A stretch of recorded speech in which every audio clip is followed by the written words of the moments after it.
Story number 1. I found the dead body of my best friend inside her apartment. She was murdered. She was missing for 4 days. I and the other girls were hypothesizing that she'd gone on vacation in Hong Kong or Singapore with her boyfriend, so we weren't worried that much. A couple of days later, we decided to check up on her apartment just to make sure everything was okay. We had her spare key, so there we went. We got there, opened the door, and found blood all over her apartment. Blood was all over the living room, the sofa, the bathroom. Everything was scattered all over the place. The room was in disarray. Even her giant coffee table had moved around 1 meter to another area. And when I got into her bedroom, I found her dead body lying there on the floor.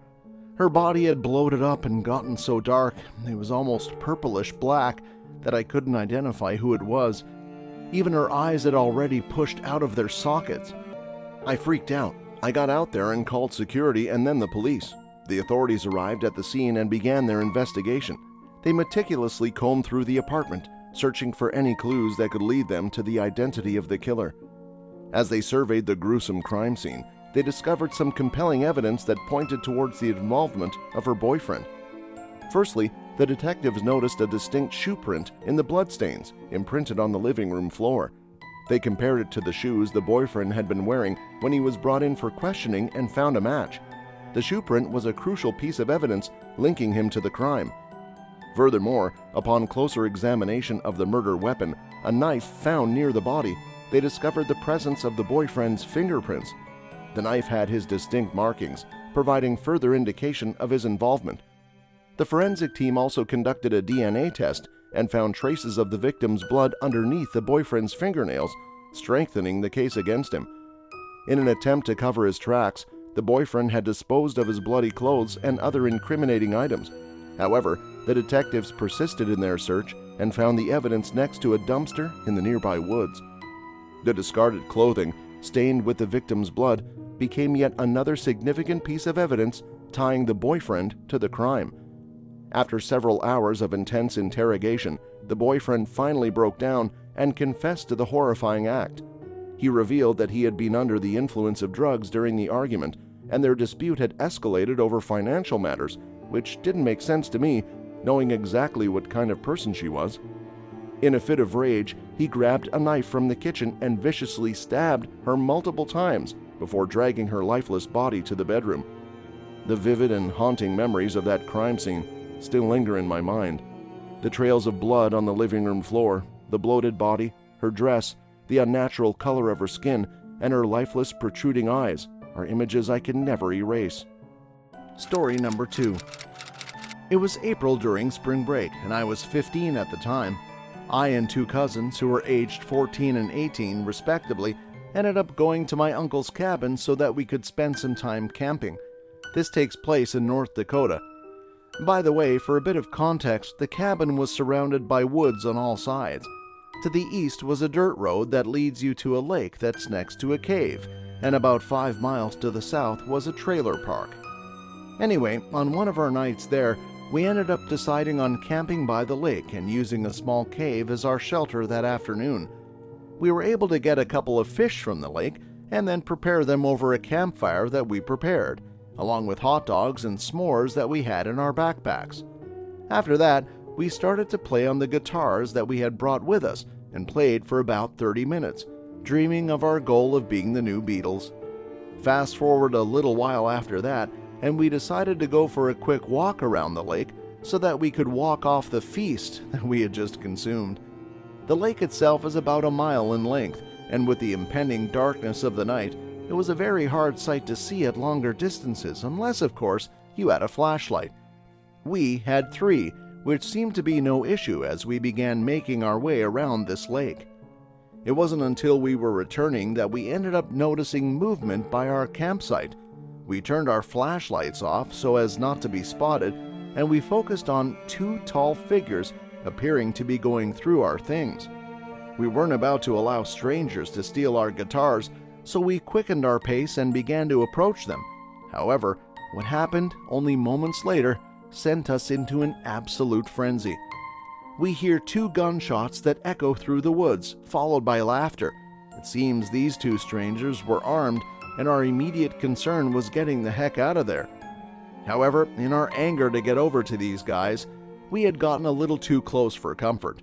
This meant that as we started to make our getaway, one of my cousins ended up tripping and causing a huge ruckus when he landed on a bunch of tree branches and leaves.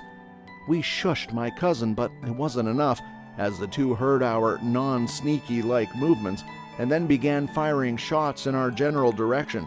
I can still remember hearing the sound of metal hitting trees as we ran into the wilderness, using said trees for our cover. Needless to say, we ended up running into my cousin's truck and driving out of there. When we got into town, we ended up going to the police station, and they got in contact with a local park ranger.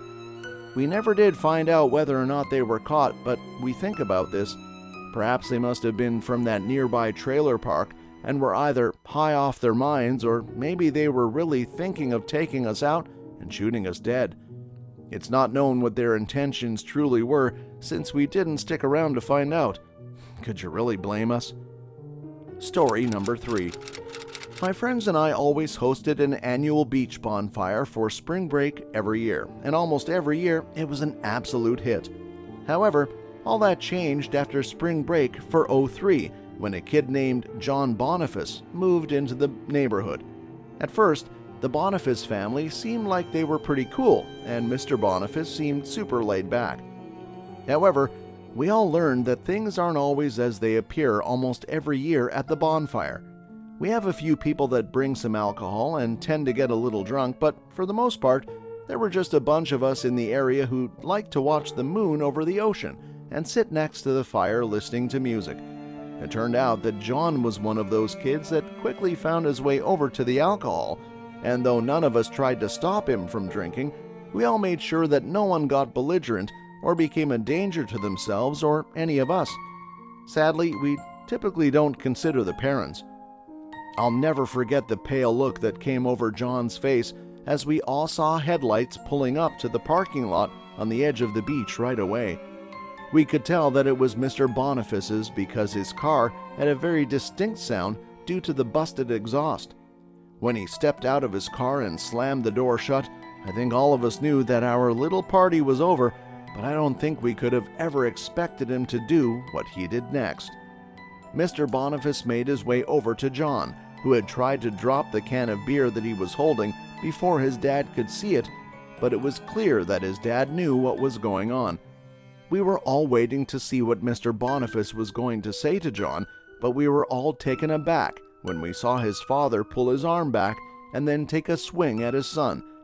Mr. Boniface began screaming a bunch of obscenities at John, who was now lying on the ground, and by that point I decided to step in and try to defuse the situation.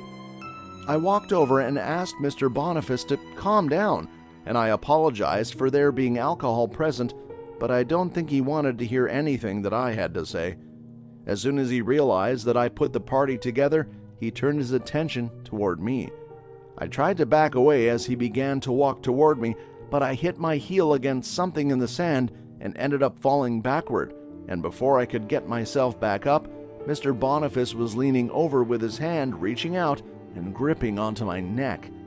He started yelling about me corrupting his kid, but what I'll never forget is the look in his eyes as he told me that nobody would ever miss me. It was at this point that I was certain that Mr. Boniface was trying to kill me, so I'm thankful my friend stepped in and actually managed to push the grown man off of me. I got up as quickly as I could, and we all scattered in different directions. As soon as my friend Caleb and I got back to his house, we told his parents what happened, and they called my parents, who then called the cops. Mr. Boniface John's father was arrested for assaulting me and his son that night, and shortly after, his parents ended up splitting up, and the family moved away. To hear more horror stories, don't forget to hit the subscribe button. We'll catch you in the next one.